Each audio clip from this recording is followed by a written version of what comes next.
What's up, everybody? It's Rick, and welcome back to Only Football. Today, we are giving you the rest of our Week 7 predictions. We're going to talk about our Week 7 favorite matchup. We're going to go into conspiracies with Kyle, and we always finish it off with a little chives with Kyle. Let's get it.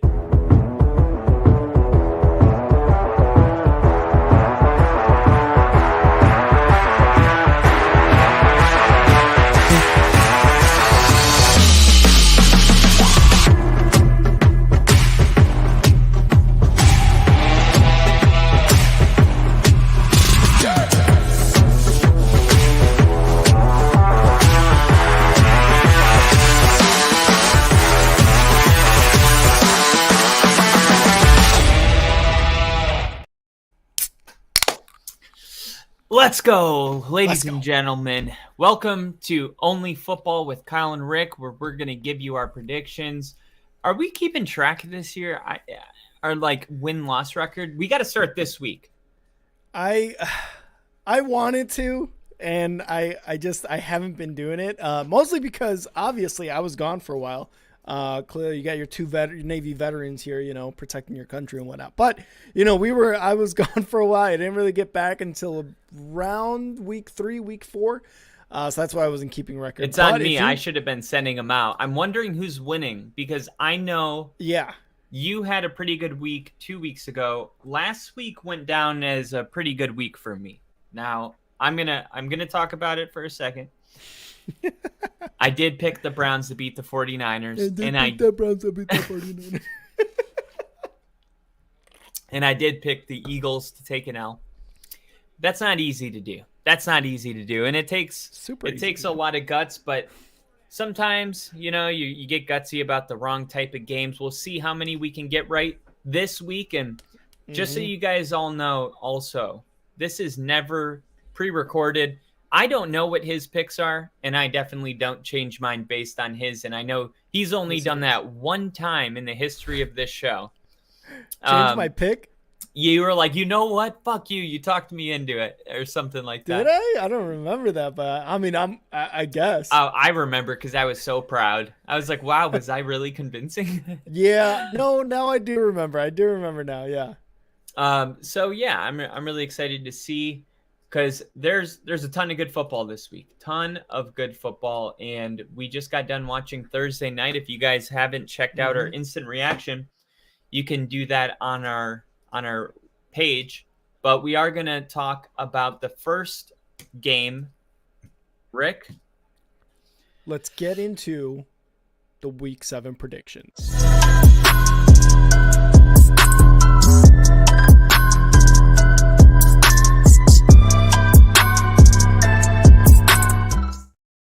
I love that, dude.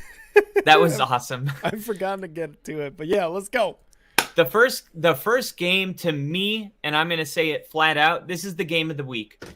This is absolutely the game of the week, and I don't know if I've ever said that the very first game on our entire prediction is the game of the week. It's the game of the week. The Detroit Lions playing the Baltimore Ravens. The Ravens have 2 losses. Detroit has 1. Detroit has continued to climb the polls, including my top five, making a number 2 appearance.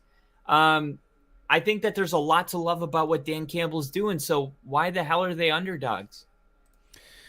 That's a good question, and I think it really just has to do with the Ravens at home, right? The Ravens are 4-2 right now in the AFC North, lead the AFC North. And I think that's really the underdogs because, we just saw this Jags-Saints game, and if any of you guys did not catch our post-game instant reactions, go check it out on our page at Star6 Media on YouTube.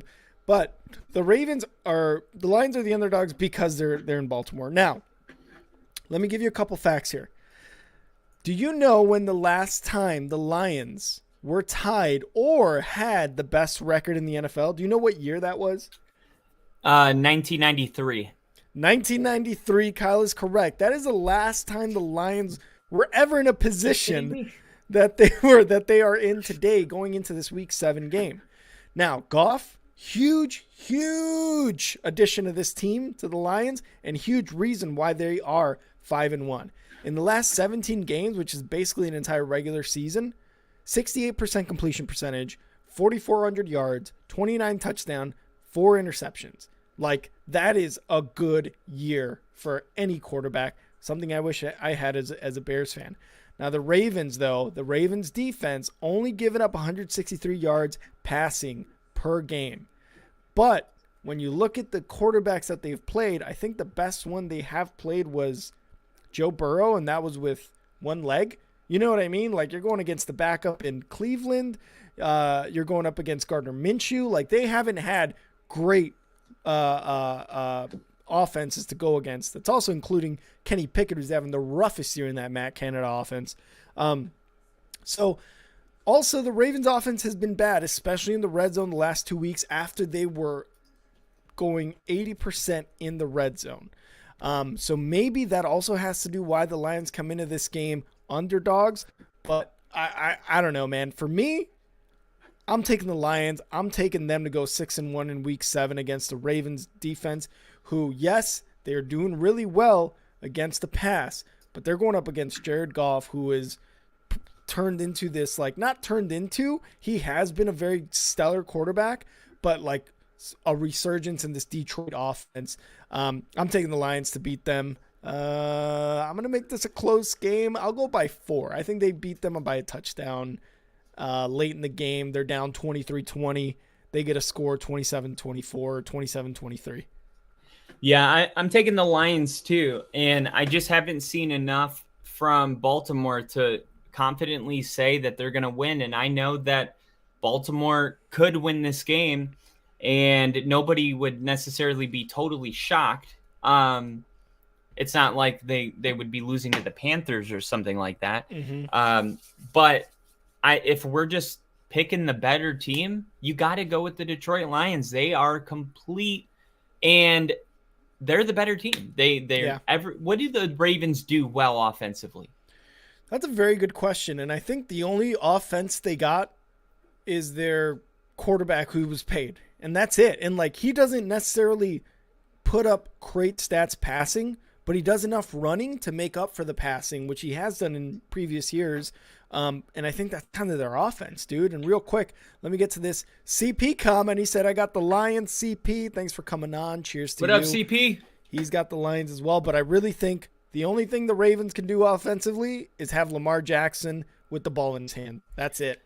Yeah, and Detroit right now, running the football, they are running the ball 46% of the time, passing it 53% of the time. So they're extremely balanced. The Ravens defensively, when it comes to stopping the run, are ranked 10th. But guess what? Detroit's ranked first in stopping the run. Let's go. It's okay that they're 10th, because it's like, we can do that too. I just don't know what you could look at and feel confident, even if you wanted to pick Baltimore. I mean, red zone scoring, 57%. The Lions are playing very good football. Their only loss coming against Seattle on week 2, and it was 31-37. It wasn't even, and that was exactly how we thought that game would go. Yeah. But since then, winning their last 3 football games by 14 points or more, this is 49ers territory of good. The teams that can consistently beat their opponents by multiple possessions. There's only one team like that in the NFL. Last year, there was Philly and the San Francisco 49ers. And this year, we're gonna have to get used to it. It's been a while since we've said this, but Detroit is that team. Yeah, Detroit is that team. I love that this is your game of the week. I love it. I fucking love it. Yeah, so I expect it to be a really, really fun game. I think really what Detroit could do is, if they win this game by 14 points, you're not going to see the disrespect anymore. I mean, this team is an underdog. I mean, you love it from a betting standpoint, but it's also just like, what has Baltimore shown you? Why is the money coming in on Baltimore? Because it's a must game, and because John Harbaugh is a really tough coach. A home underdog, that's where you want Baltimore. Lamar Jackson plays way better when he's favored to lose versus when he's a favorite. I don't know what it is. Oh, yeah. So the fact that Detroit's the underdog in this game, it all just steers towards the Lions for me, all of it. Love it. Love it. So yeah, that was our first game. Do you have anything else on the Detroit game? Nope, I got Lions, man. I got Lions. I love the Lions this year. Even though they're NFC North rivals, we kind of talked about it earlier. Like, of course, I love the Lions. They've never beaten my team before, other than the last year or two, right? So that's kind of why I love the Lions. They're just a great story from the last couple years with Dan Campbell. All right, and speaking of your team, let's get right into it. This is your team versus the team I hate. This is the Chicago Bears against the Las Vegas Raiders. Justin Fields, last I heard, he was doubtful. Is there any news on that front?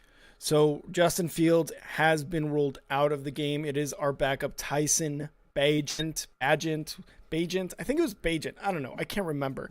And for the Raiders, Jimmy G is also out for this game, so it might be either Aiden O'Connell or Brian Hoyer, who we saw in, was it Sunday Night Football or Thursday Night Football? The Raiders. Yeah, remember it was. I think it was Sunday night. Okay, yeah. So one of those games, probably Sunday night. We saw. Brian it was Hoyer the Packers Monday Night Football. Packers.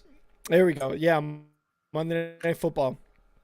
So it's a battle of the backups, kind of like what CP said there in the comments. And Bill, I see you. He's saying agreed, Lions win as well.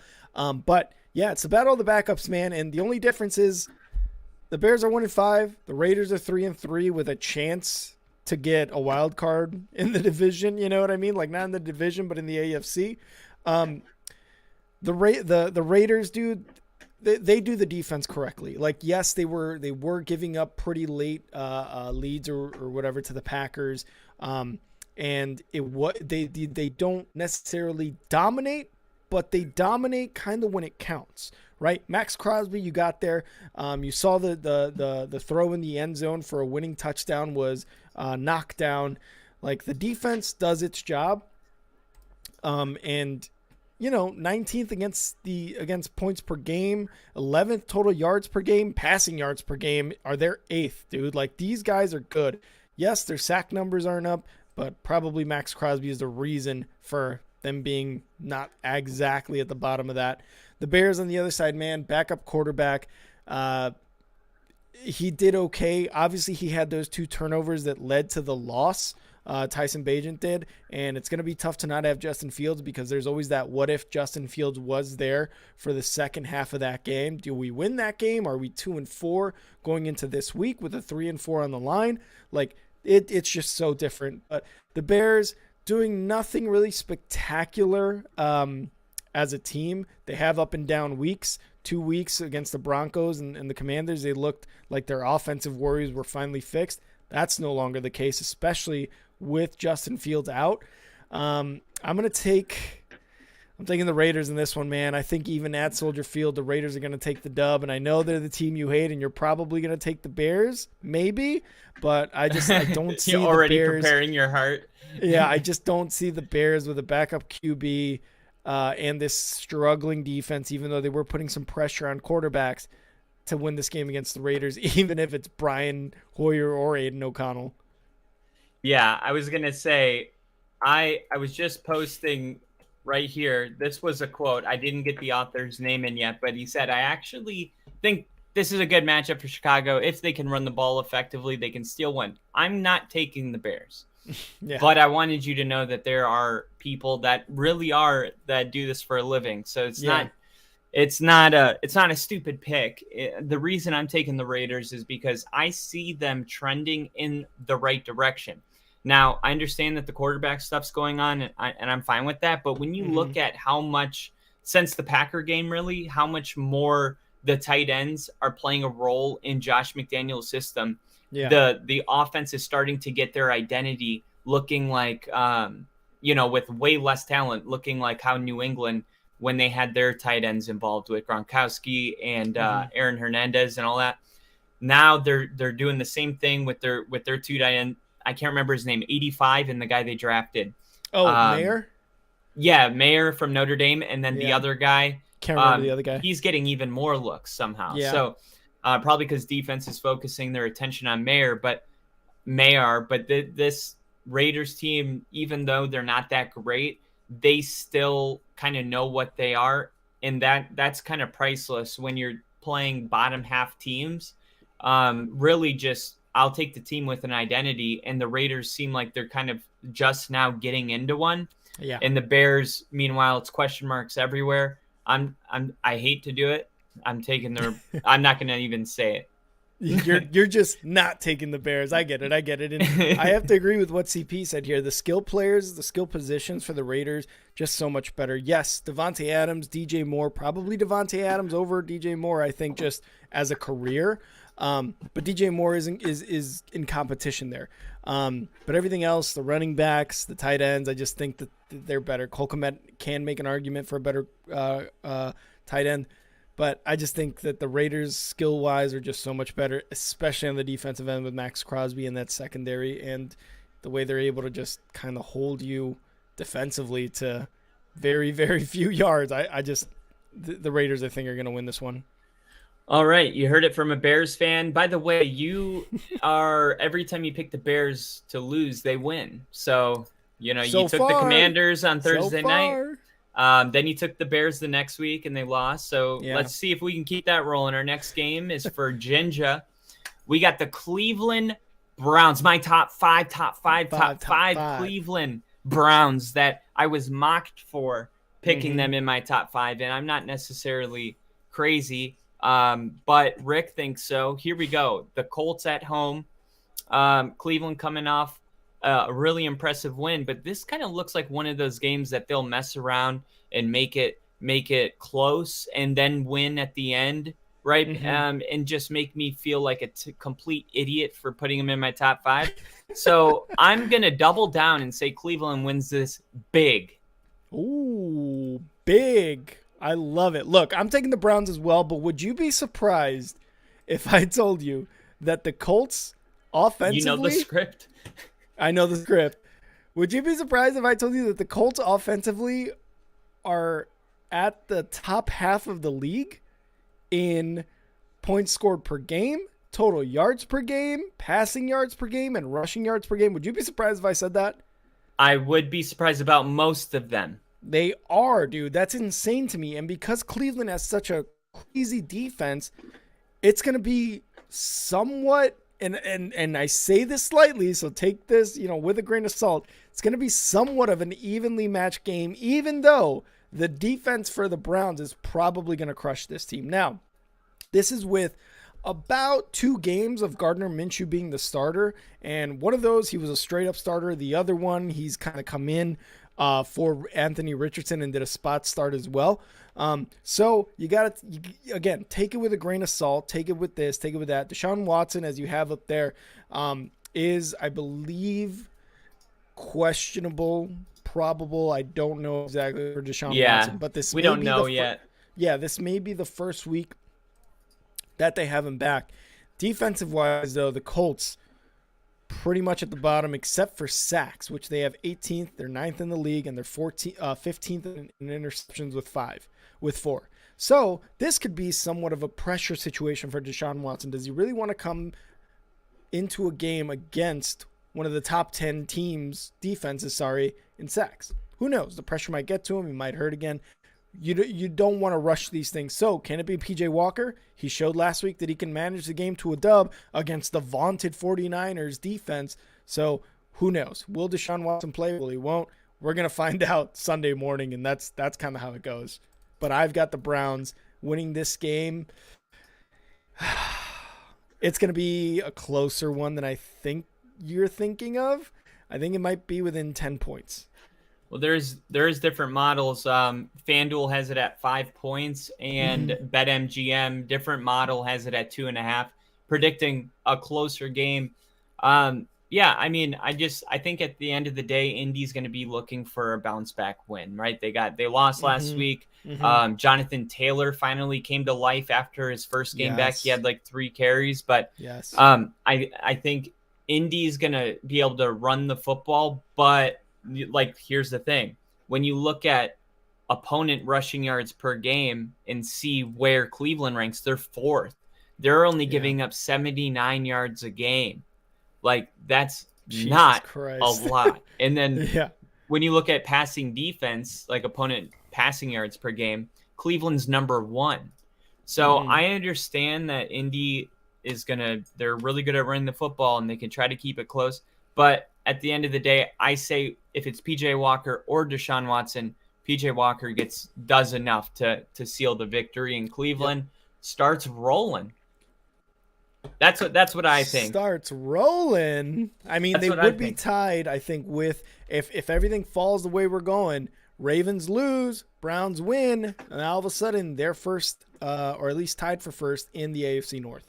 Yeah, and it's only a matter of time before they pull away in this division. Oh, my bad. Sorry. Oh, no, you're good. You're good. Just wanted to get this low-scoring game for the Browns win, 13-3 by CP. Thanks, CP. Like it. CP, bold prediction, predicting only 3 points scored. Yeah. I love that. All right.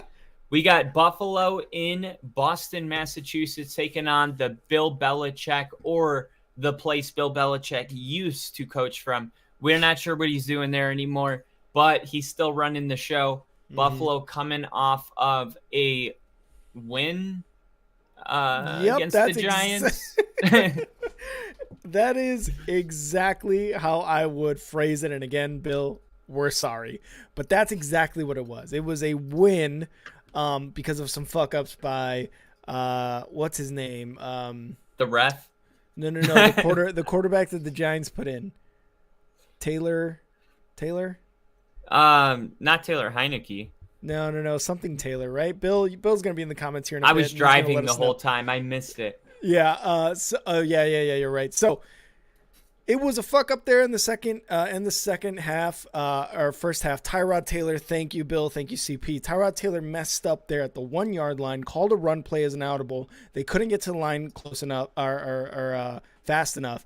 Bills escaped that first half without them scoring a touchdown. Now, the Bills didn't score until the fourth quarter. What the Bills don't have going for them right now is their rushing defense. And Ramondre Stevenson in New England can get the running game going if he's given plenty of opportunities. That might be the best shot the New England Patriots have against the Bills, because everything else, the Bills are pretty much up there as far as points per game, yards per game, passing per game, defensive-wise, right? So the best opportunity that the Patriots can have against this Bills team, and Bill Belichick might know it, is running the ball. Now, on the other side with the Bills, they won that game against the Giants, man. That was a rough offensive showing for Josh Allen and those Bills. I said it before last week, him trying to force feed Stephon Diggs. I know he's your best player, but dude, like, when they're not there, they're not there. You've got Gabe Davis, you've got James Cook, like, you've got these other weapons. Dalton Kincaid, Knox, like, you have your tight ends. These are physical tight ends that for some reason are seeing a lack of production. Either way, like, don't always force feed Stephon Diggs. I mean, when you have to in those situations where you know Stephon Diggs can make a play, do it. Just like we said about Kamara in this Thursday night football game. Put it in Kamara's hands. Watch him go crazy, right? Let's see if he can make a play. Do it with Stephon Diggs, but don't force feed him for 5, 6, 7 plays in a row when there's nothing there for him to do. I think the Bills take this one against the Patriots. Even Saquon Barkley? What? Are you talking about Saquon Barkley? No. Tyrod Taylor. Oh, because you said Stephon Diggs. Yeah, for the Bills against New England. Oh, got you. Yeah. Okay. Yeah. So we have the same exact point on this game. We're on the exact same page. Yeah, so I just, again, rushing is the best chance that New England's got. But even then, I think the defense is going to step it up, and Josh Allen is probably going to make an absolute embarrassment of this Patriots defense and win by 14, probably more. So I got the Bills. Yeah, I'm taking the Bills here, but I'm not taking this to be a blowout by any means, and I really think man, you know how I feel about the Commanders. I really like this Commanders team. But I'm taking the Giants here. I'm taking I'm taking the Giants here. I think when you look at the opportunities that they had to win the game against Buffalo, like that, we would have considered that like New York's turning a page, but because they lost and the refs didn't call that flag, we're just going to ignore what they did last week, and we're going to say it was a fluke and Buffalo had a bad game.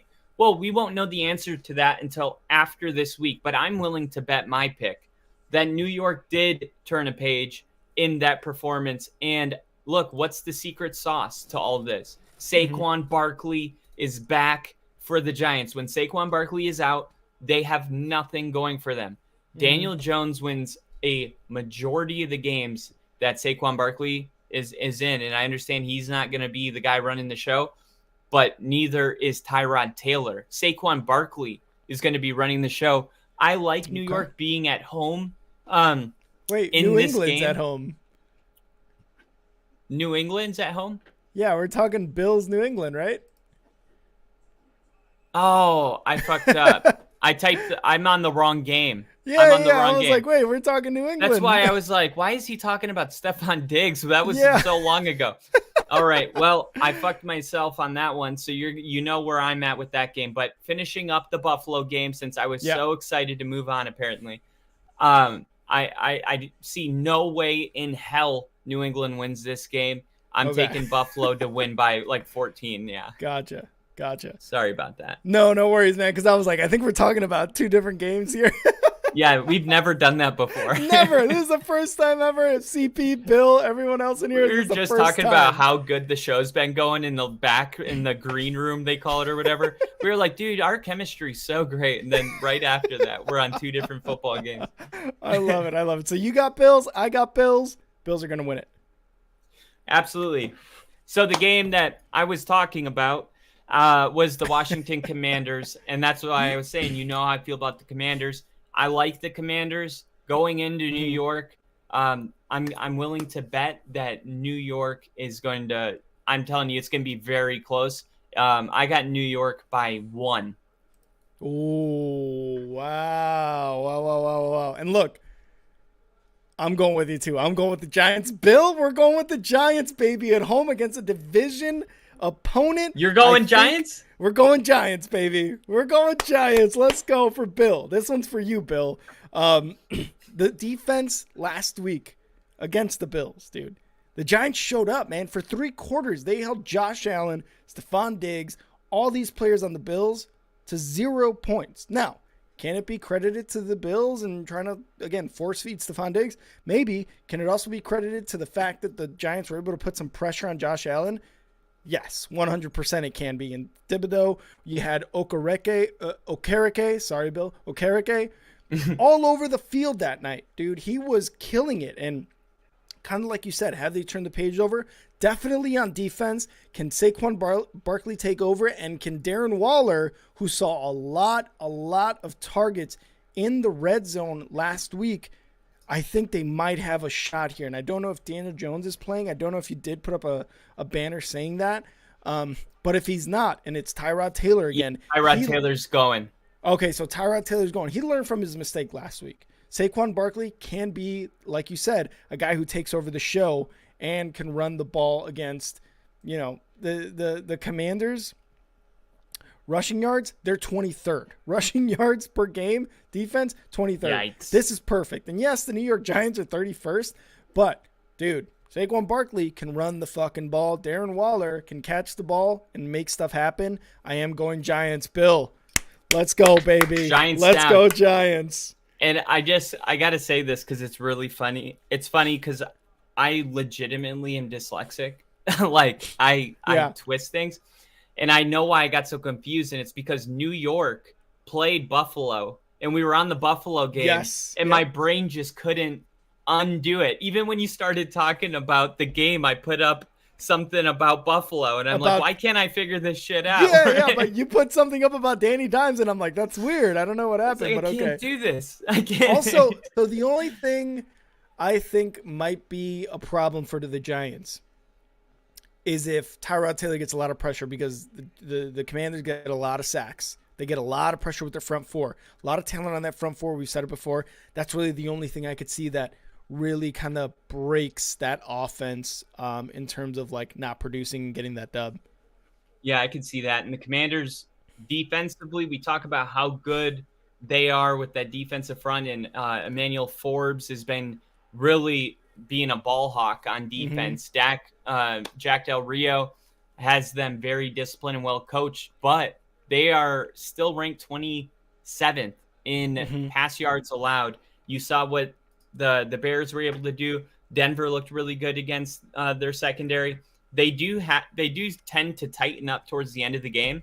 Mm-hmm. So I really think it's going to be really important for the Giants to be able to get off to a fast start and take advantage of kind of the slow starts Washington's been having this year.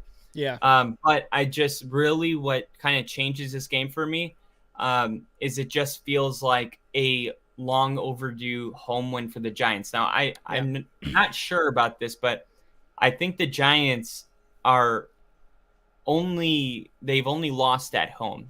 Correct me if I'm wrong, Bill, but I don't believe the Giants have won a single home game this year because I think their only win was against Arizona on the road. Yeah, I Uh, think so. so I like long overdue, right? And this is a team, a respectable team.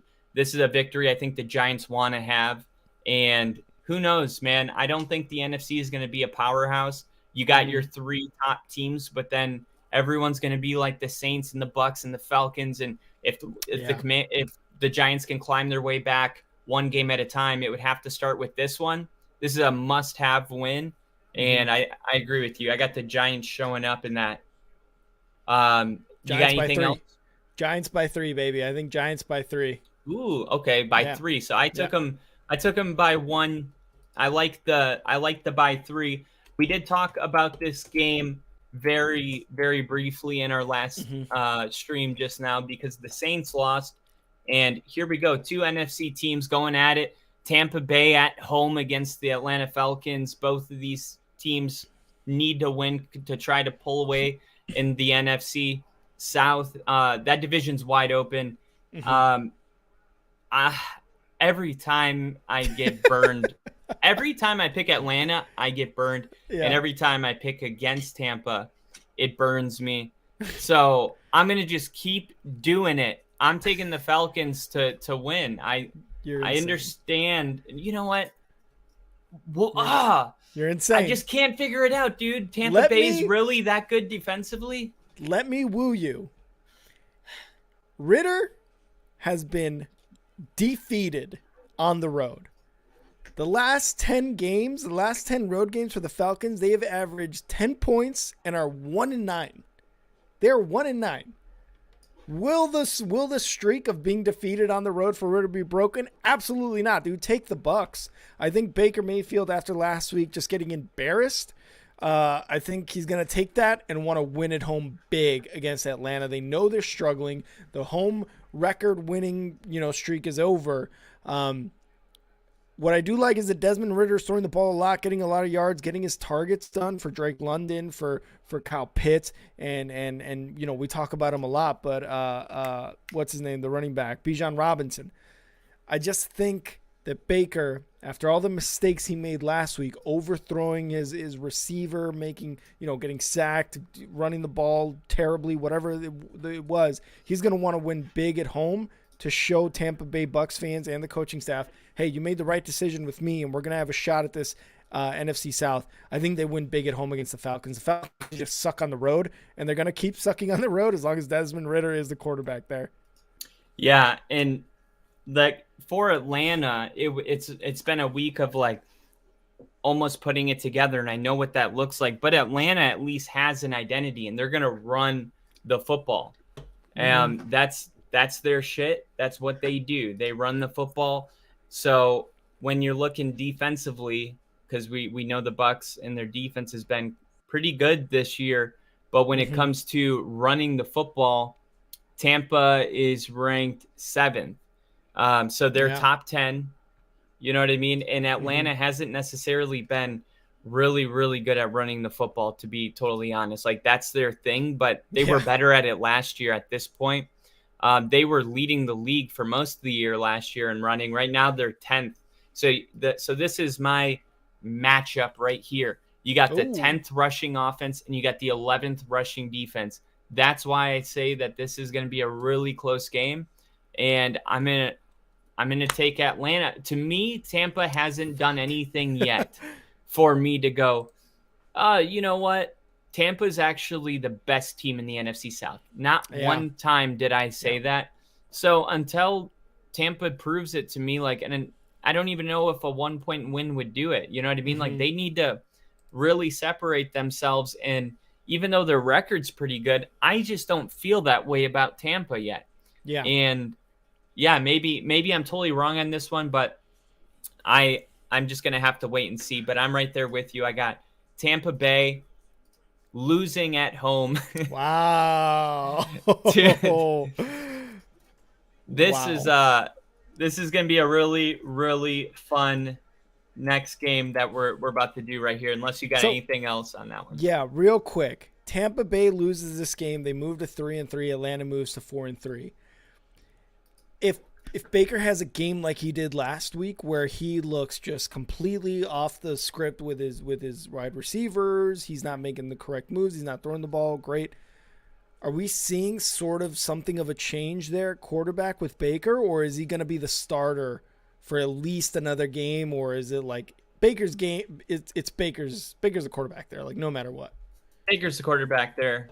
I mean, if Tampa were to not go out and win, because I think the way they looked at it was, we're going to ride with Baker Mayfield, and if he sucks, we're still going to ride with him so we can get a good draft pick and draft our next future quarterback. Yeah. So I do think if Baker's doing so, and then the upside is if he surprises us, then so be it. It's a win-win. Yeah. When you're going in, like, think from an ownership standpoint, that's probably the thinking is like, hey, if he sucks, we win. And if he's good, we win. But what's interesting is Baker is kind of in that sweet spot of mediocre where maybe they would want to go with somebody else just to have somebody worse. You know what I mean? Because Baker's not awful by any means. Mm-hmm. And they've got some players to make a move if necessary too. Yeah, definitely. And Temple's going to love this next game. Our next game is the Pittsburgh Steelers going into the City of Angels to take on the Rams. The Rams surprising a lot of people this year. Yeah. I absolutely hate this game. Welcome to Don't Touch It. Don't touch it. This game to me is like, you really feel strongly about one or the other? Yeah. Absolutely not. Mm-hmm. So for me, I don't know. I agree with you, but also like the Rams have been looking good, man. The Rams have been looking good this year in a year where we thought they were going to come third in the division, right? And they probably will. But we didn't think they were going to be showing signs of offensive life, which is exactly what Stafford, Puka Nacua, all these guys have done. Kyren Williams has emerged after they got rid of Cam Akers, right? Like, we keep talking about that because he is just doing really well there in LA. So I think you do have to feel strongly about the Rams. You know, Temple, I think, really likes the Rams. He's a Rams fan, but I think he really likes them against the Steelers because, one, the Steelers' offense, lifeless. Kenny Pickett is bad right now. I don't want to say he's bad forever, but Matt Canada is not doing this guy any fucking favors. The defense is giving up 245 pass yards per game, which is something that Stafford and Nacua and Cooper Kupp and Kyren Williams do really, really well, is that pass game, right? So I think the Rams are going to win this game easily at home. There is going to be, I think, some very crazy sacks going on, especially with the Steelers, because they do have a lot of sacks this year, especially with TJ Watt there. So the defense is going to try to play a game of its life against the Rams. But I also want to give you another stat. In the Pacific time zone, Mike Tomlin is only 3-7 with the Steelers in those 10 games. So this might be a 3-8 record coming up here. I'm taking the Rams at home to beat the Steelers by 10. Man, the only reason I struggle with it is because Mike Tomlin doesn't have losing seasons. and right now he's 3-2, coming off of a bye. Yeah. You give him some extra time to prepare. Now, I agree with everything you said, and I'm going to take the Rams, but I would not. I really want to pick Pittsburgh. I want that to be clear. I want to pick the Steelers. I just don't, I just don't trust this game in general. Bill Eckler's on the Chargers. So you said you were picking the Rams and you wanted to pick the Steelers. I'll take the Rams at home because of the what I just put about Matt Canada's offense. I just are the Rams. It seems like Sean McVay did a full reset and he did it really fast. He got rid of a lot of people and it's working. Like he had to redefine himself. You know what I mean? He had to redefine this team. He wasn't trying, and that's what Bill Belichick's failing to do in New England. Sean McVay looked at it and he's like, okay, what do I need to do based on the situation I'm in, the division I'm in, to make this team good again? And it seems like he did it. So, I'm gonna go with him here at home. All right. I agree. Our next game is where I used to live.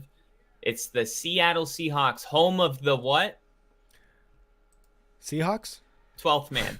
The 12th man. Jeez. Doesn't even. No. So the Arizona Cardinals are coming in. I'm taking the Seahawks right off the bat.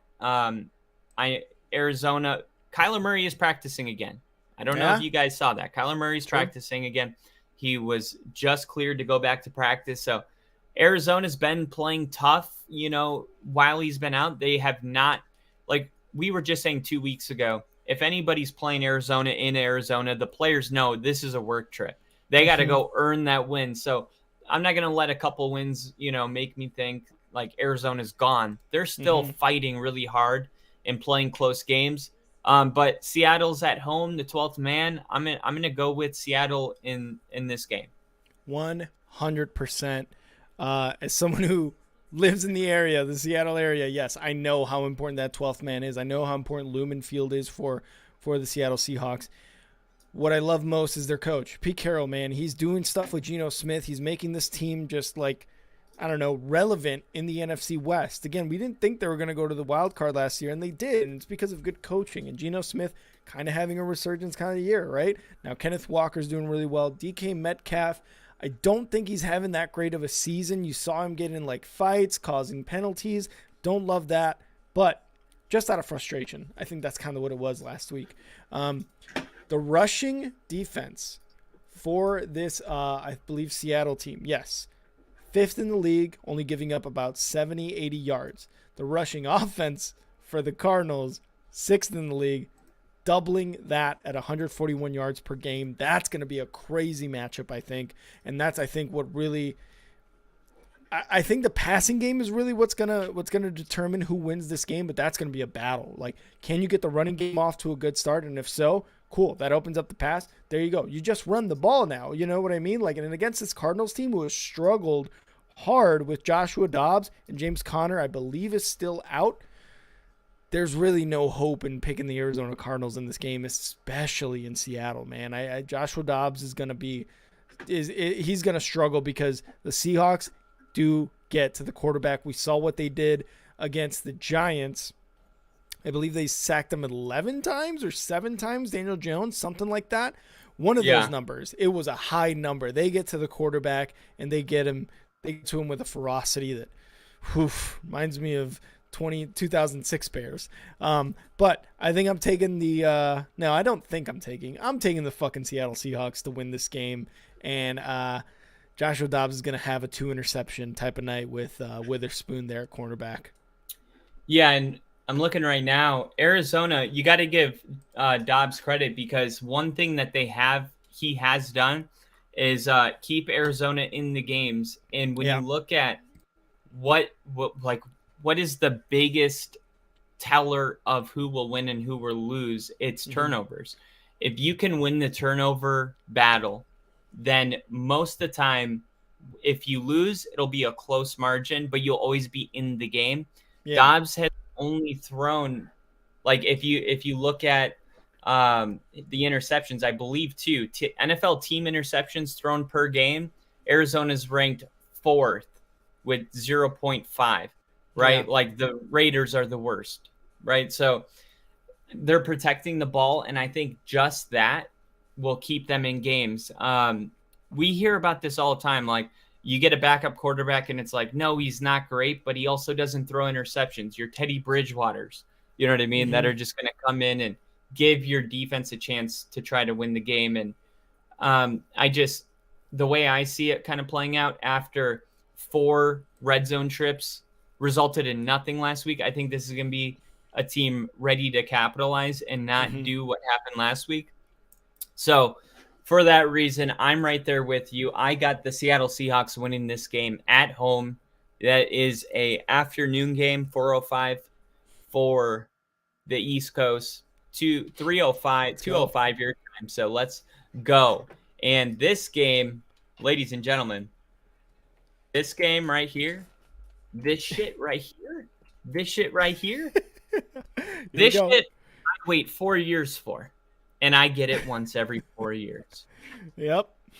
The Green Bay Packers going to the Mile High City to take on the Denver Broncos, the team where I was born versus the team that I love. This is going to be awesome to see. Every time I see it, it reminds me of the old Packers-Broncos Super Bowl, because you don't see them that much. Elway doing the helicopter. Well, this time we don't have Elway. I think Green Bay should win this game. Let me take the Broncos at home. I got the Broncos at home. I'll explain why in a second. This game, dude. Kyle and I, we really try to be there for each other, for each other's teams, the Bears and the Broncos. And as much as I love to root for the Broncos, you know, even though sometimes I pick them to lose, like I'll be here for the stream with Kyle and be like, let's go, Russ. Come on. Why the fuck you doing this, and that, right? This is a game of like a terrible team in the Broncos and a very, very middle of the pack, probably lower part of that middle of the pack team in the Packers. Neither team really impresses on either side of the ball. Why'd you have me small screen, Kyle? What the hell? Oh, my bad. I didn't even thank you.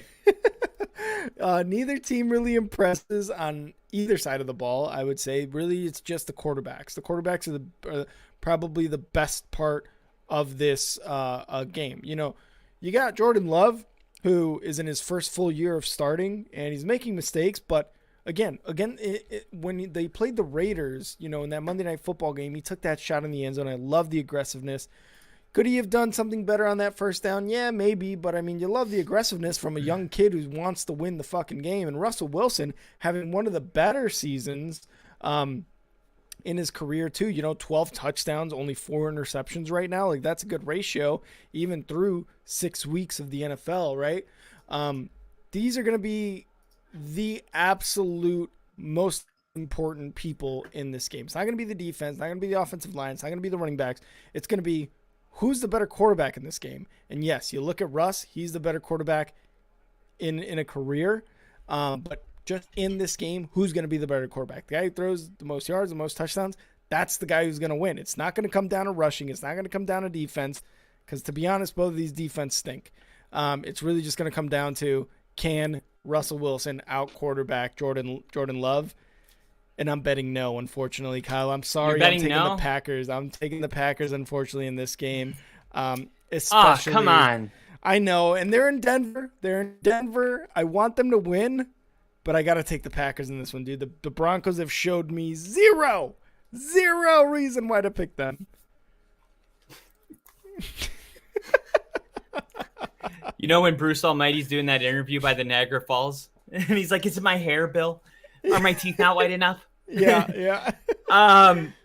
Yeah. Sorry, Bronco games make me weird. I gotta say though that the Broncos defense, you said you don't like either of these defenses. Well, one of these defenses is absolutely atrocious. Absolutely atrocious. And every quarterback has their best game against this Denver Broncos defense. But could we be seeing a step in the right direction? Well, yes, we definitely saw a step in the right direction, holding Kansas City to 1 touchdown with like 5 red zone trips, including a 4th down stop. Our defense last week was a totally different defense. So we cannot just throw that away because maybe something about the philosophy, the system, maybe it clicked. I'm not betting on it. Okay. But when I really look, normally I can just take the 2 quarterbacks and whoever's better normally wins the game. So let's just do that. Jordan Love facing Russell Wilson. Russell Wilson has no business being out quarterbacked by Jordan Love at home. I think Denver is going. Look, I don't even know at this point. It's a very confusing time. I don't even know if we want to win. Are we supposed to want to win in this situation where we know we need a rescuer to be drafted?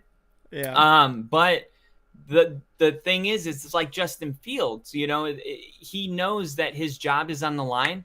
So I expect Russell Wilson to go out there and play like his job's on the line. I think it's going to be a very, very close game. I do not see. I don't think it's crazy. I'm taking Denver because they're at home. This game's in Lambeau. I'm going Green Bay. All right. You are taking the Broncos at home, but if it were in Lambeau, you would take the Packers. Absolutely. And hey, while we're talking about all of these AFC West teams, why don't we go ahead and talk about the next one, which is going to be the Los Angeles Chargers taking on the Kansas City Chiefs in Arrowhead. Kansas City coming off of a long rest. Travis Kelce has done a lot since then. He's been on SNL. He has been in Philly watching a Phillies baseball game with his brother. Now it's time to get back to work for the Chargers. They are coming off a disappointing loss against the Cowboys where they look all right, but I think the main thing with the Chargers is they have a lot of talent, but they don't get the most out of their players. Going into Kansas City, I like this spot for Justin Herbert as an underdog. I'm taking the Chargers. What? Let me give you 2 reasons why the Kansas City Chiefs are going to win. Time of possession and defense. Defense is going to destroy Justin Herbert. Now, Justin Herbert, offensively speaking, both of these teams look evenly matched. The biggest advantage that the Chiefs have is time of possession in a game. Dude, they will have an offensive series for 10 minutes. That leaves you 5 minutes for the rest of the quarter, and guess what? The defense is going to take a 3 and out for the Chiefs. This defense has been historic, and you and I have said it before. This is the best defense the Chiefs and Patrick Mahomes, most importantly, has had in his entire career. Another thing, the Chiefs coming off 10 days rest.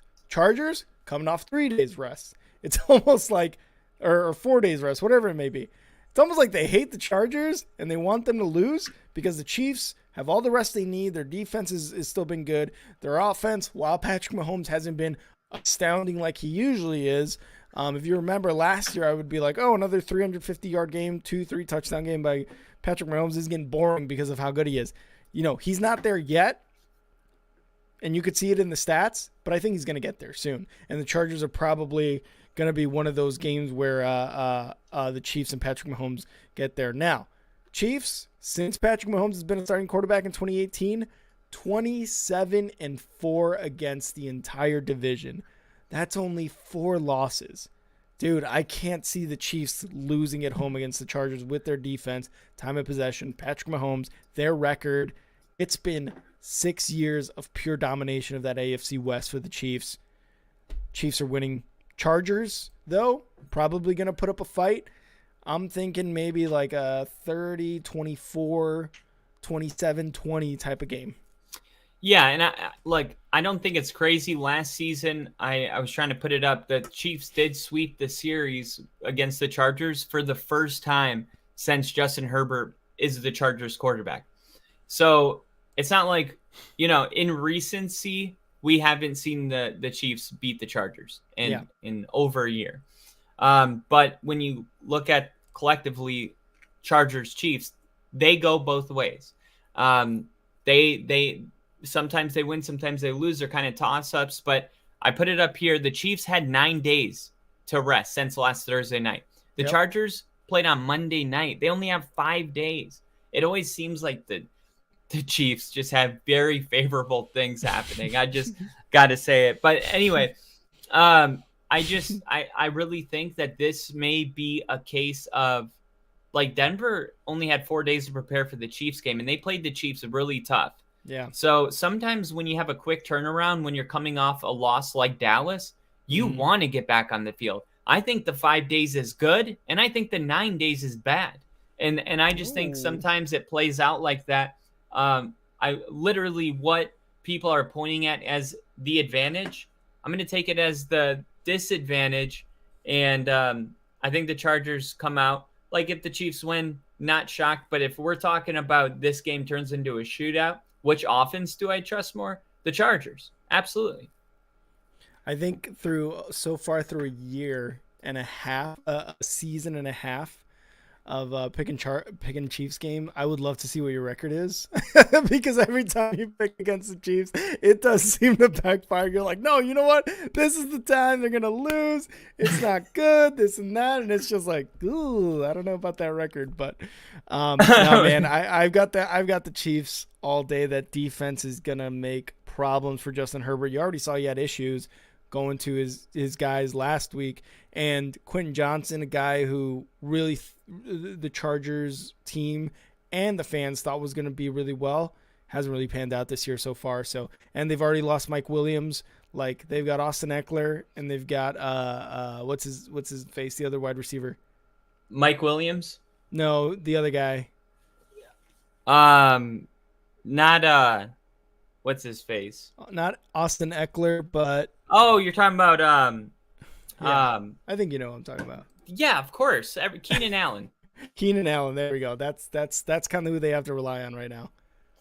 Yeah, and that first game was my game of the week, but if somehow you took that game away and said you can't have this as your game of the week, well, look no further than Rick's game of the week. Here we go. The Miami Dolphins, who are scored the most points in the first 6 games in NFL history, taking on the tough Bulldog defense of the Philadelphia Eagles. This game, to me, is going to be awesome. Now, we've seen Miami play a couple close, tough defenses. I'll tell you what I think is going to happen. Go for it. Tell me who you got. I'm excited. This is my game of the week, and for obvious reasons. Both teams drafted a franchise quarterback in 20. Both made a huge play for a wide receiver in free agency in 2022. Both teams are coming into this week with tied for the best record in the NFL. They also have a top 10 first-round wide receiver in Jalen Waddle and and Devontae Smith. These teams are like the same team. But I got to go with the Dolphins, man. They are the best offense through 6 weeks of NFL football in NFL history. The greatest show on turf? No. The greatest show on surf and turf.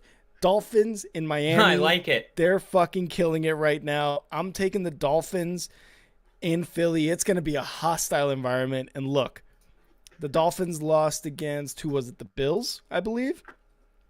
But this is going to be such a great game. This is almost maybe even maybe is even better than that 49ers Cowboys game. Obviously, the hype was great and, the game turned out to be shit.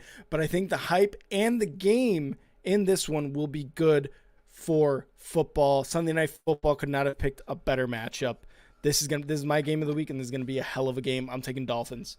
Yeah, this is going to be a lot of fun. And one of the things that I want to point out when looking at matchups here is that the Dolphins have been a totally different team when they're playing at home. They're just so much better, offensively. And not only are they not at home, but they have to go on the road. And the only time we've seen Miami play a defense like they're playing was against Buffalo. And when they played Buffalo, they lost, right? And they could not slow down Buffalo's offense. I look, you're not getting Jalen Hurts coming off of a tough win. You got Jalen Hurts coming off a tough loss, and you're at home. I think this is a very humble pie game for Miami, because it's one thing to be great at offense. It's another thing to be a great football team. The Miami Dolphins do not have a good defense right now. They're ranked in the bottom half of most categories. Their offense makes up for it. You wouldn't even know it because of how good their offense is. When there's something so great about a team, you tend not to look at the negatives. And that's kind of been the case for Miami all season, because it's a historic offense, like you mentioned. But this is an opportunity for a magnifying glass to be put on the defense, and also can Tua make plays happen against a real tough defense on the road with the crowd banging. I got Philly in this game, bouncing back and winning. And one of the big things that I feel like this kind of goes back to another game we talked about, the time of possession for the Dolphins. They're 22nd in the league, but they score so fast. They score so quick that they just put up so many points on the board. It's not their fault, because if you're putting up points in 3 minutes, and that's happening every time you're on the offense, your fucking time of possession is going to be bad, but you've put up 35, 40 points, like, that's good. And in my favorite matchups of this week, which we will get into later, it is about this game, so just a little spoiler for you guys. Ooh, okay. Excited about that. I think this is an opportunity, though, for Miami to prove to the world that they're for real. And if Tua goes out and has himself a 300-yard multiple touchdown game, all of a sudden Tua comes, from Mike McDaniel's a genius to Mike McDaniel's a genius, and Tua is a top 10 quarterback in the league, right? Yeah. And remember, he was snubbed last year from the Pro Bowl, I believe, when he got hurt a lot. But when we saw him for those first 4 weeks, dude, they beat Buffalo. Miami was good. And that's why this offseason I kept looking at it and going, I don't think people realize how good Miami is offensively. And I'm so glad I did, because now look, it sounds genius. But when you look at it, it's like they had to go in with a backup quarterback so many times, and they still went into the playoffs and almost beat Buffalo. And not only that, but they finished the season ranked 3rd in yards. Third with that's because when they had Tua, they got so many yards that when the backups came in, they didn't totally drop them to the bottom. So it's like, imagine what this team could do if Tua stays healthy. I like the chances of Tua staying healthy. It's like, hey, I'm just, I guess, a half full kind of guy, because I looked at it like, oh, if he went through that many injuries in 1 year, then there's definitely no chance he goes through another one. He went through his career length of injuries in one season. And he learned how to fall and all of that stuff. So, like, I really think this is a great opportunity for Miami to kind of step up and never look back. But it's just a really tough environment. It's going to be a fucking amazing game. Yeah. I love it. I love this game. My game of the week, baby. Stand by for Sunday Night Football with us. Rick's game of the week. Always love Rick's game of the week. Normally they're like Bears, Commanders. This week we actually get a good one. Here's a good game. You got a team that me and Rick have as our number 1 in the power rankings, even though they came off of a loss. We're not going to look into it too much. The San Francisco 49ers going into Minnesota to take on the Vikings, who have been competitive in every game but lost most of them, while the 49ers have been blowing out their competition. It's, to me, seems like we've already started talking about Kirk Cousins being on the trade deadline type stuff. So to me, I already feel like the attitude has shifted towards the next quarterback. And I think this game is just going to kind of put the nail in the coffin for the Vikings. I got the 49ers. Yeah, I got the 49ers too, man. The Vikings are coming off a win against the Bears. And what did they need to win? They needed an interception and a fumble to happen in that game, right? Their defense didn't do anything. They put a lot of pressure on Fields. They put a lot of pressure on Bagent. But when Beijing came in, he was coming down the field, so their secondary was suffering because of that blitz. Again, we talked about the Minnesota Vikings being one of the top blitzing teams in the league, and they did that against this team. They're not going to be able to do that against San Francisco, man. It's going to be tough because Brock Purdy, and if Christian McCaffrey does come back this week, which I'm not sure if he is, Brandon Ayuk, you still got there. You still got George Kittle. You still got weapons around Brock Purdy outside of Deebo Samuel and CMC to get the ball to like that, like quick, man. Like no matter how much the Vikings rush against this team, the 49ers, they might be down Trent Williams this week as well, but I still think that O-line as a unit is very good. I still think they could put up a lot of points against this defense. And as far as the offense, Kirk Cousins does put up a lot of yards. They can put up a lot of points. But this defense for the 49ers is just overwhelming. They're too good. If they rush somebody, if they rush one guy, you're already overmatched, right? If they rush Fred Warner, you're already overmatched. Fred Warner can run fucking north, south, east, west. He can cover guys. He can get interceptions. He can get sacks. He can get fumbles. This is going to be a very suffocating game for the Minnesota Vikings. And they're going to be, I believe, at home. But the 49ers are going to make it their home. 49ers win by 2 score against the Vikings. Yeah, and 49ers are a good team, and they travel well. And you travel especially well when you're winning. And Kirk Cousins, I put it up, he's not very good in prime time. He's 11 and 18. Mm-hmm. But what's even worse in this scenario, Monday Night Football, he's worse on Monday night. He's 2-10.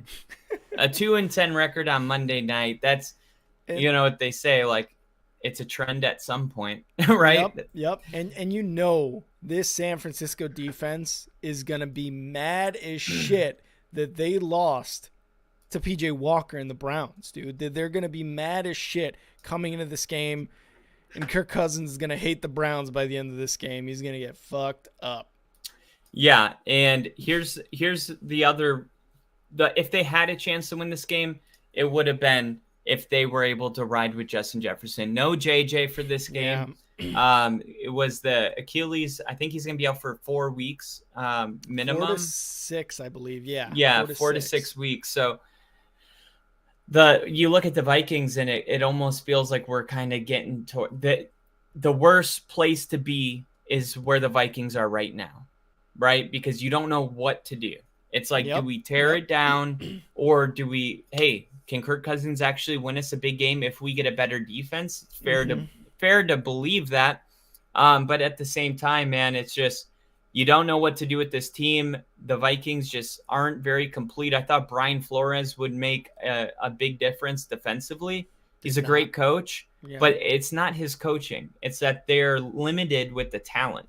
They don't have enough talent on the defensive side of the ball. They got rid of Patrick Peterson, who was kind of old, but he was still, a Pro Bowler last year. So I don't know, man. I look at this Vikings team, and I don't have a lot of hope for them this year. And meanwhile, San Francisco wants to get a bad taste out of their mouth. They're going to come in rolling.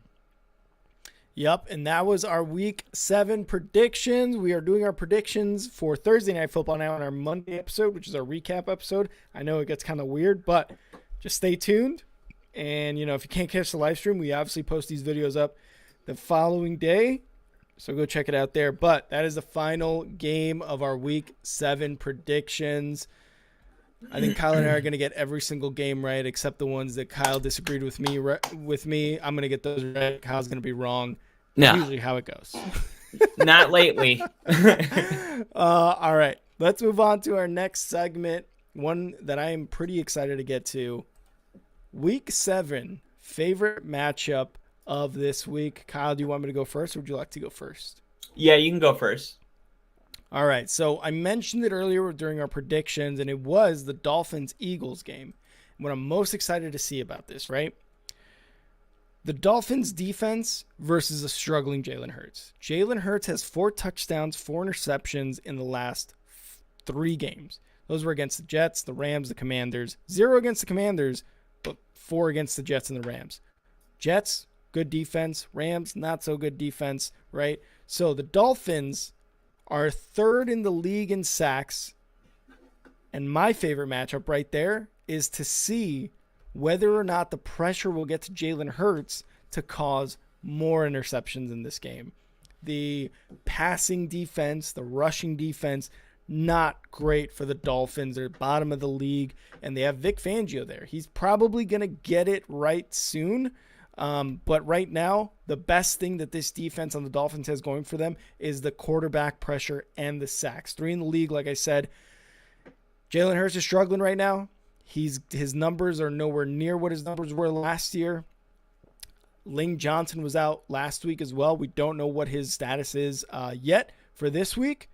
That is a good recipe for this Dolphins defense to get to Jalen Hurts to either cause interceptions, to cause 3 and outs, or to cause fumble sixes, or just strip sacks, anything, right? So that's my matchup of the week that I'm looking at for my game of the week. Dolphins defense versus Jalen Hurts. Sorry, Dolphins rushing attack defensive-wise versus Jalen Hurts. I like it. Mine is going to be with one of my upsets. So I'm going to go with the Chargers and the Chiefs game. And Okay. one of the things I'm looking at is we saw against the Cowboys game, the Chargers able to get down into the red zone, even the hot zone, not come away with points. Now, the Chargers, their efficiency in the red zone hasn't really been that way all season. And when you look at their red zone scoring percentage, they're ranked 5th. And that means 65% of the time they're in the red zone, they're getting a touchdown. Now, when you look at their last game against Dallas, they're 50%. That's not good. 50% is around 20th. Okay, so meanwhile, Kansas City red zone efficiency, they're 17th, 54%. So I do think a big part of this game is going to be who is going to turn red zone trips into touchdowns. And we know how good Kansas City's defense is, so it's not going to be an easy task.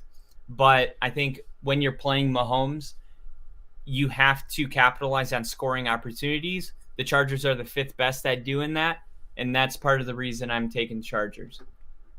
All right, I like it. I like the red zone. I love it.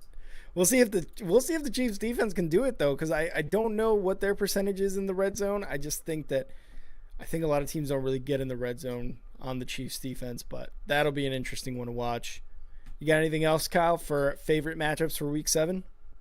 I did have one more. Absolutely, go for it, dude. It was the Detroit Lions, because the Lions they're playing the Ravens, right? Mm-hmm. And if you look up the team's first quarter scoring, Detroit is ranked number 1 in the NFL. They are getting off to a faster start than any team in the league, while Baltimore is 4th, right? So Baltimore also pretty good in the first quarter. So I think it's going to be a fun match where it could be one of those where at the end of the first quarter, you're looking at it and it's 14-14 in the first quarter. And then in the second quarter, Detroit's ranked 9th and Baltimore 20th. Okay, so that would be kind of the moment for Detroit to pull away. Third quarter points, Baltimore's 9th and Detroit goes down to 21st. But that may be because they're winning some games.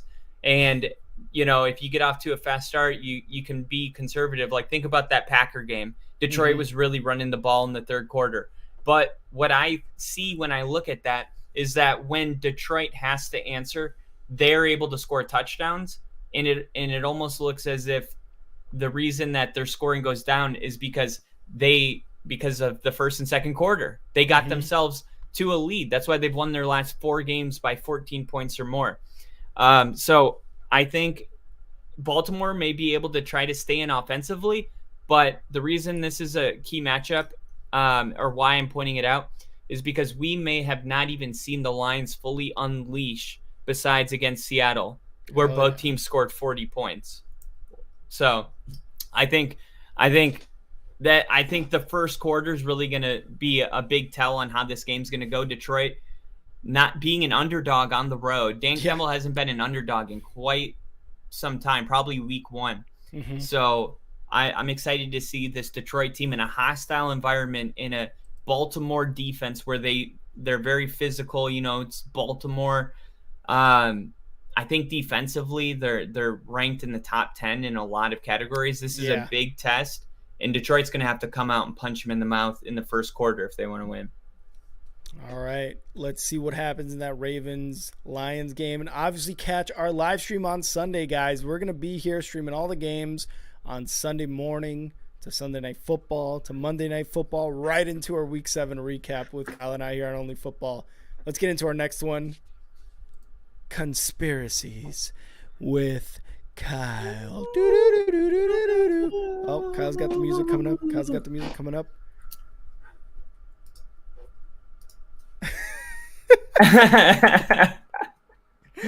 Kyle, I've looked so hard for. What the fuck, Kyle? It's just a bad producing day. It's a bad. All right, here we go. Ready? Yep.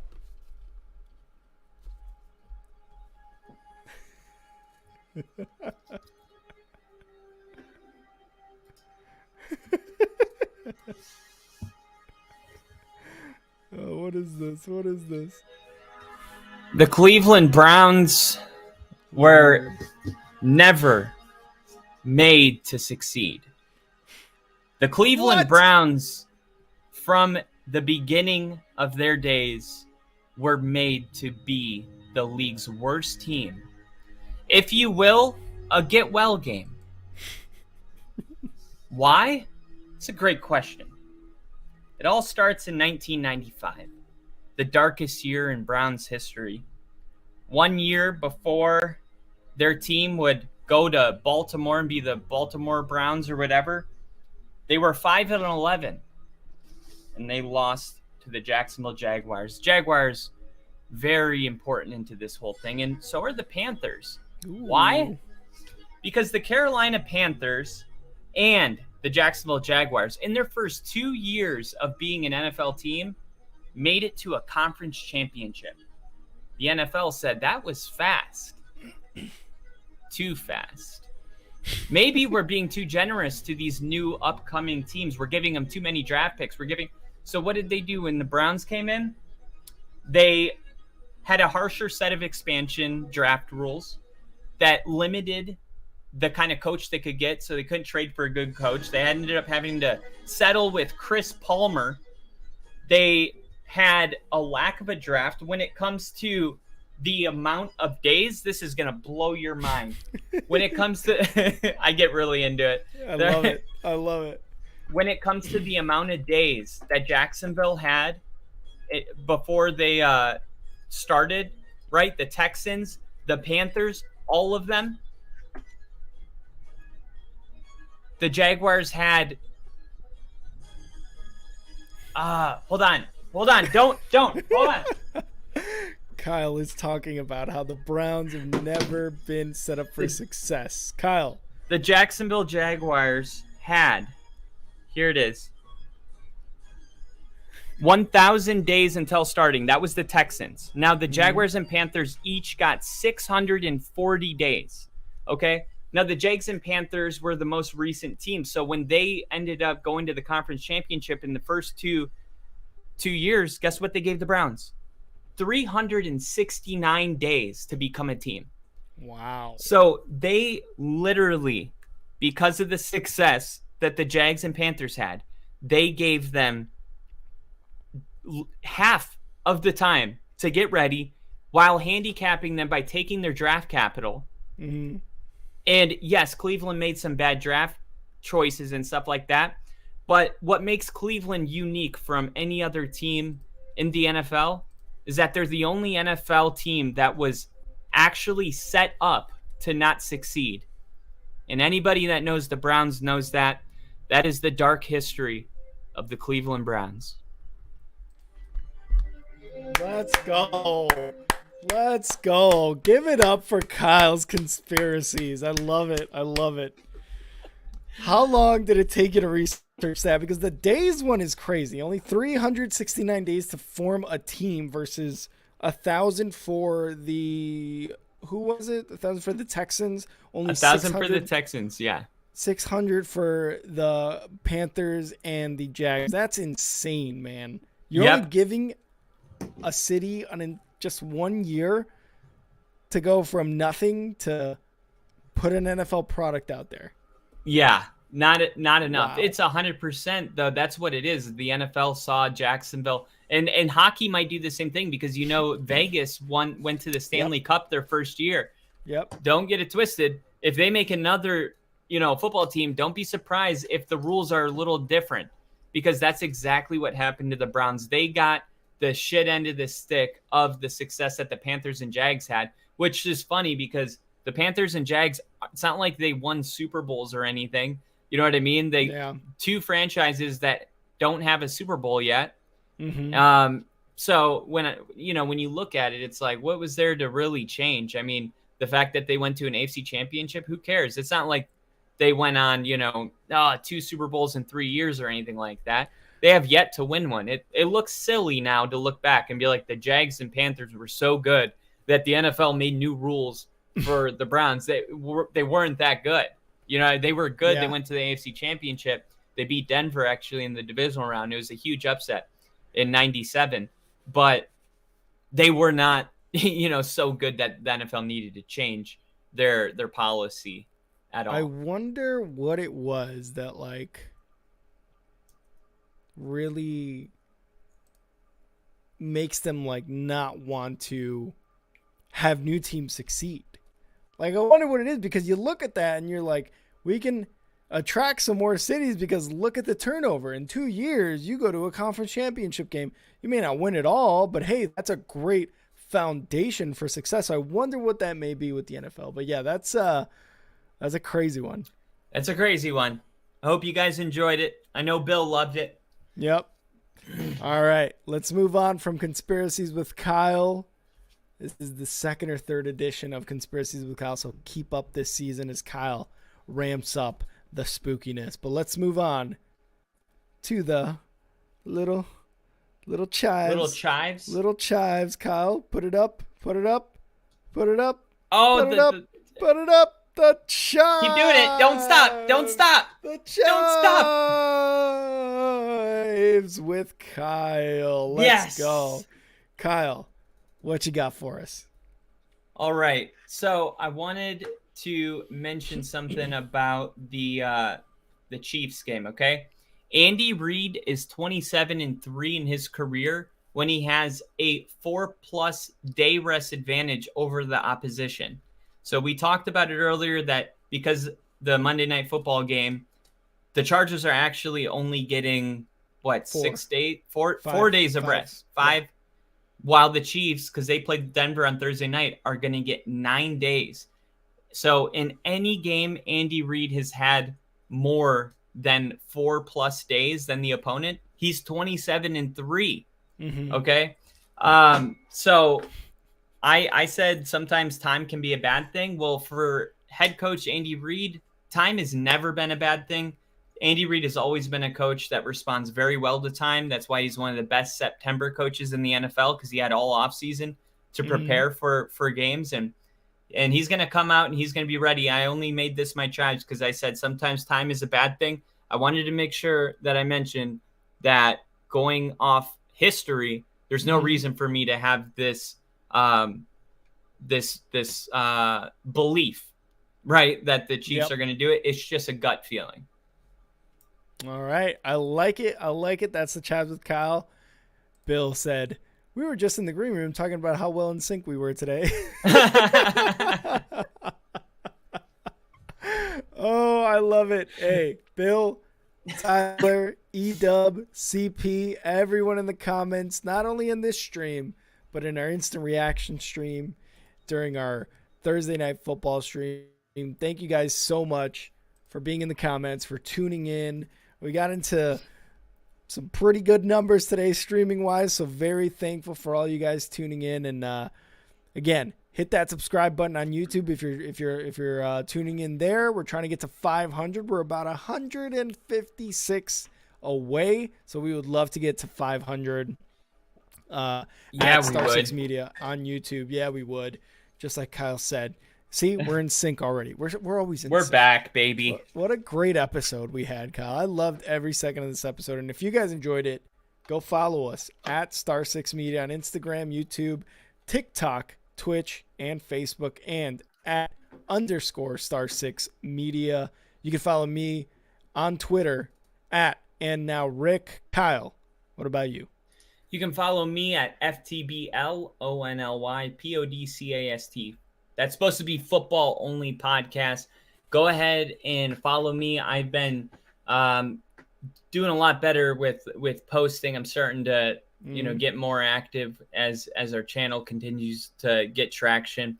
I mentioned the CMC injury news, all that kind of stuff. So you can count on me to be in your feed, telling you what you need in order to beat the team that's 0-3. So follow me.